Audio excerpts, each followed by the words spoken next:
જય જવાન જય કિસાન જય જય શિક્ષિત દિવાન નારી શક્તિનો જય હો જય મા ગુજરાત.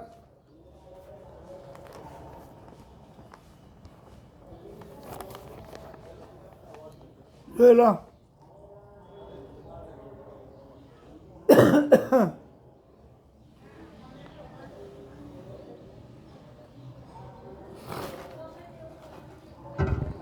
જુઓ વહીવટ કોર્પોરેશનનો અવડાનો વહીવટ જુઓ. ત્રાગડ ગામથી પસાર થતી રેલવે લાઇન અને અંડરપાસ.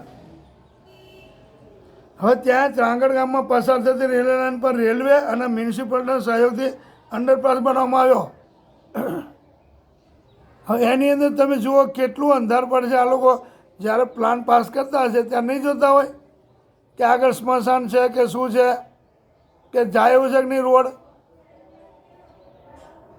રોડ પાસ કરો, કોઈ પણ પ્લાન પાસ કરે તો આગળ જોતા તો હશે કે નહીં. એમને પાસ કરી નાખે પ્લાન. હવે આગળ ત્રાગડ ગામનું સ્મશાન હતું, છતાં પણ રોડ પાસ કર્યો, એમણે બનાવી નાખ્યો, વિચારે વગર પ્લાને પાસ કરી નાખ્યો. અંડરપાસ બન્યા પછી ખબર પડી કે ત્રાગડ ગામનું સ્મશાન છે આગળ. વિચાર કરો આ કેટલું આંધળું અનુકરણ, આ કેટલો ભ્રષ્ટાચાર, જોતો ભ્રષ્ટાચાર. આ કેવા અધિકારીઓ, કેવા મંત્રીઓ જેને કોઈ જાતનું જ્ઞાન જ નહીં કે આ ભ્રષ્ટાચાર કેટલો બધો કહેવાય.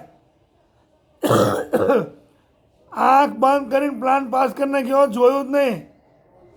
રોડે બનાવી દીધો અંડરપાસ અને આગળ જોયું તો ત્રાગડ ગામનું સ્મશાન. ઠીક છે, અત્યારે સમાધાન થયું અને એનો રસ્તો કર્યો કે સ્મશાન હટાવીને થોડું આગળ મૂકી દીધું સ્મશાન. એ સ્મશાન કાઢી નાખ્યું, આગળ બનાવી આપ્યું જે રોડ નીકળતો ત્યાં અંડરપાસ. તો આવું તો કેટલી જગ્યાએ બનાવ બન્યો. આ કેમ આ રીતે પાસ થાય ખબર નહીં પડતી. પ્લાન પાસ કેવી રીતે કરી નાખે છે. આ એન્જિનિયર કઈ ટાઈપના માણસ છે. કોઈ પણ ખાતાના એન્જિનિયર હોય, બાંધકામના હોય કે પ્લાનિંગ પાસ કરવાવાળા હોય, આડેધડ આ રીતે પાસ કરી નાખવાના, જોવાનું નહીં આગળ પાછળ. કોઈ માલિકીની જમીન છે કે સ્મશાન છે, કૂવો છે, ખાઈ છે કે દરિયો છે, આગળ એમને પાસ કરી નાખવાનું, જોવાનું જ નહીં કંઈ. શરમ વગર ના હો. આ કેટલો ટાઈમ પડ્યો છે અંડરપાસ? હજુ પડે છે, હજુ બનવામાં નથી આવ્યો. આ કઈ ટાઈપના માણસો એ ખબર નહીં પડતી. તમને કઈ રીતે નોકરી આપી, કોને ક્યાંથી પ્લાન પાસ કરી નાખો છો, તમને પોતાને ખબર નહીં પડતી કે આગળ તપાસ કરીએ. આપણે જે રોડ કાઢવાનો, અંડરપાસ કાઢવાનો છે, રેલવે લાઇન કાઢવાની, અંડરપાસ કાઢવાનો, તો કેટલો જશે, કંઈ પ્રોબ્લેમ તો નથી ને. એ જોવું ના જોઈએ તમારે. અરે ફોટો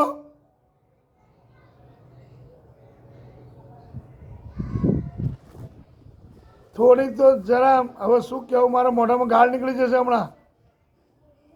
આવા બધા બેસી ગયા છો અંગુઠા સાહેબ. હજુ આ ક્યારે બનશે નક્કી જ નહીં. કેટલા ટાઈમથી પડી રહ્યું હે અંડરપાસ. એન્જિનિયર જે હોય તે બોગસ કાના ઘર ભેગો કરો, એને છૂટો કરી નાખો, રાજીનામું આપી દો, એને પકડો નોકરીમાંથી. આવા એન્જિનિયરો ચાલતા હોય અંગોઠા સાહેબ.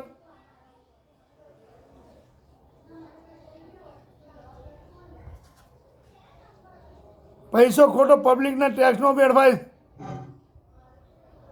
આજે રોડ બનાવી દેશે ને કાલે પાછા ગટર નાખીને રોડ તોડશે ને, ગટર નાખીને પાછો રોડ બીજો બનાવશે ને. આ જ ધંધો કરવાનો તમારે. તો બીજું કંઈ કામ છે? પબ્લિકની સેવા નહીં કરવી તમારે? થોડી રાખો જરા, મર્યાદા રાખો જરા. પબ્લિકનું કામ તો એક બાજુ રોડમાં તમને ઠેકાણા નહીં, રોડ બનાવવા એમાંય ઠેકાણા નહીં. અંડરપાસ બનાવો કે રેલવે લાઇન કાઢો એમાંય ઠેકાણા નહીં, કોઈ કૂવા બોર બનાવો એમાંય ઠેકાણા નહીં, 4 લાઇન બનાવો કે ડબલ લાઇન બનાવો, ટ્રિપલ લાઇન બનાવો એમાંય ઠેકાણા નહીં. રોડ બનાવી દીધો ને પછી બીજા દાડે પાઇપો ઉતરે ગટરની, કે શું થયું? તો કે ગટર નાખવાની. તો ગધેડાનો પહેલાં જુઓ ને, પહેલાં નહીં ખબર પડતી કે ગટર પાસ થાય એટલે ગટર નાખીને પછી રોડ પાકો બનાવીએ. માંડ મને 600 ઇંચનો ફૂટનો રોડ બનાવીને મૂકો ડામર નાખીને, પછી પાછું એને તોડો, પછી ગટર લઈને નાખો, પછી ફરીથી પાકો રોડ બનાવો. આ ધંધો કરવાનો તમારે, પૈસામાં ભ્રષ્ટાચાર કરવાનો. આ પબ્લિકના પૈસા ટેક્સના છે, મફતના નહીં આવતા. થોડું ધ્યાન આપો, થોડું ધ્યાન આપો. બધા તાત્કાલિક તપાસ કરીને ઘર ભેગા કરાવવા ને. પબ્લિકના ટેક્સના પૈસા વાપરવા માટે શરમ નહીં આવતી ખોટે ખોટા? જય જવાન જય કિસાન, જય જય શિક્ષિત યુવાન, નારી શક્તિનો જય હો, જય મહાગુજરાત. આ વિડીયો મોકલો, મોદી સુધી જાય ફોટા સાથે.